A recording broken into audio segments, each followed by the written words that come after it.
Shalom Uvracha, Morai V'Rabotai, Shalom Uvracha, Be'ezrat Hashem, in the merit of Tzaddik Rabbi Chaim Pinto, in the merit of all Tzaddikim, may HaKadosh Baruch Hu Be'ezrat Hashem bless our entire Kehillah and entire Kal, Bracha V'Tzlacha, Siyata Dishmai Gedola, Malkadam Mechatef Kata, and we all Be'ezrat Hashem come to a place of having all our prayers heard and achieve a redemption on a personal level and the level of all Klal Am Yisrael. Amen. Kinyatzim Be'ezrat Hashem.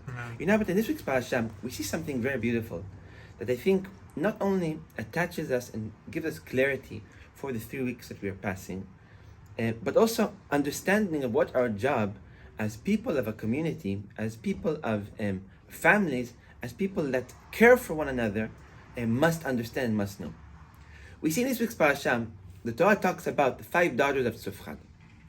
Now we all know the Tzofchad himself was a very, very big entity in the Torah himself that gave his life, we can call it, in order to align Bnei Israel and to show them the right path. Sort of what Pinchas did in a little bit of a different manner. But the daughter of Tzofchad, the Torah talks very highly of them, where it says that the daughter of Tzofchad fought to want to achieve and to receive a land in Eretz Israel. We know, Abotai, that within the Torah, only men received inheritance of land in Eretz Israel. The woman did not receive heritage of land in Eretz Israel. The Torah said that the daughter of Tzofchad were adamant. They were stubborn, they put up a fight, they rallied all the women of Am Yisrael to try putting pressure on Moshe Rabbeinu to get land within Bnei Israel. Rashi explains and says, this is really the root of why the women were not punished with the sin of the spies. We know about that just a few weeks ago we read the parasha of the Meraglim, where Bnei Israel was supposed to enter immediately into Eretz Israel. Right after the spies were sent, the woman and they returned, HaKadosh Baruch Hu punished Bnei Israel with essentially Tisha B'Av, which was a day of sadness that continued to be a day of sadness for eternity. And with that day of sadness came a promise that no member of Bnei Israel that left Egypt will enter into Eretz Israel. Rashi adds in this week's parasha and says that curse and that punishment was only applicable for who? Not for the woman, but rather only for the men. Where the men, no man that exited Egypt entered into Eretz Israel, they all died in the desert throughout the 40 years, but the woman had nothing to do with that. Most of the women, or majority of the women, or some of the women that exited Egypt were allowed to enter into Eretz Israel. So the question is why? Rashi answers something beautiful.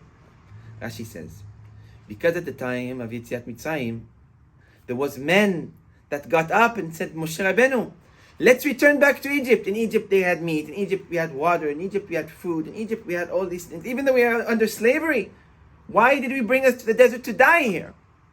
But the woman did not think like that at all. The woman had faith. The woman had dedication. And more importantly, Chazal explained, the woman said, not only don't send us back to Egypt, but give us a piece of land in Eretz Israel. And then the difference of the attitude of the men saying, let's return to Egypt, a land that does not belong to us, and the woman saying, give us a piece of the land of the Holy Land, that was also the main factoring of why the women were allowed to enter into Eretz Israel. But you know, Rabbi, this whole idea brings us to a deeper concept of really our job as people of community. A lot of the times, Rabbi, we look at ourselves as where we must put effort and where we must better ourselves. And we tend to not put so much effort, or even you can call it care, upon our friend. Where we all have this sort of selfish mentality of, I have to take care of myself, I have to be holy, I have to hold on to myself, I have to work on bettering myself, and that's it. Which is right, which is correct.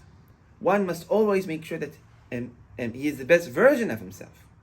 But that does not mean that we act blindly to members within our community, members within our family that just don't have the knowledge. Or like what we call it in the Torah, lost children. People that don't know any better. People that are unable to have you can even call it the freedom to make choices of between good and between bad. And in that case, we have not only the recommendation, but the obligation to get involved. And the obligation to try to inspire, and the obligation to try to influence our surroundings with that same positivity that we want to influence ourselves. And we see Sabotai truly come at the time of the destruction of Bet HaMikdash. It's a big question that many Gemara asks, that at the time of the destruction there were big tzaddikim. There were people that were able to bring people back from the dead. How did the Bet HaMikdash get destroyed in these 3 weeks that we're in, when there were such holy people at the time? And the Gemara answers very simple. The Gemara brings a story. It says that when HaKadosh Baruch Hu was destroying Bet HaMikdash, he called angels. And he told angels, you take a red marker, you take a black marker. Tzaddikim write that they are tzaddikim on their forehead. Reshaim write that they are reshaim on their forehead with the red marker, the black marker on the tzaddikim. Why? So when the HaKadosh Baruch Hu starts to destroy Yerushalayim, the tzaddikim will not get harmed. It said that the Satan came to HaKadosh Baruch Hu, told HaKadosh Baruch Hu, HaKadosh Baruch Hu, you're making a difference between the tzaddikim and between the reshaim. But if those tzaddikim were so good, how didn't they have some sort of influence, some impact on the majority of the people? Where the Gemara says that the tzaddikim at that time had a very selfish outlook. They cared about keeping themselves holy. They cared about protecting their own purity. They had this mentality of, I need to practice what I believe, and I don't want to get involved in somebody else's religion or somebody else's place spiritually. The Gemara says, because of that mentality that they had, not only that Bet HaMikdash was destroyed, but those tzaddikim were the first ones to get punished. Those tzaddikim were the first ones to go. Those tzaddikim were the first ones to taste the destruction of Bet HaMikdash. That all came from what? It all came from being at the high stature of Kedusha and being at the high stature of knowledge and having the freedom to choose between good or bad, and not using that knowledge to inspire our surroundings. And that's what we see really this week's parasha. Not only with the story of Pinchas that gave his life to inspire other Am Yisrael, but specifically the daughters of Tzlochat. The daughters of Tzlochat were 5 women. They were not Rabbanim, they were not Tzaddikim, they were not leaders, they were not heads of tribe. They were just 5 daughters that got up and rallied their entire woman community towards doing what? Towards fighting to receive land in Eretz Israel. Not only that they created an impact, but they were able to cancel a decree upon all the women, where no woman was punished from the punishment of the spies. We can see, Rabbi, the power of when we come together and when we care for one another, not only physically but spiritually, what change we could create upon ourselves, what impact we could create upon ourselves, and what impact we could create around our surroundings and around our world. And we don't have to be powerful. We don't have to be big. We don't have to be leaders. We can be anybody.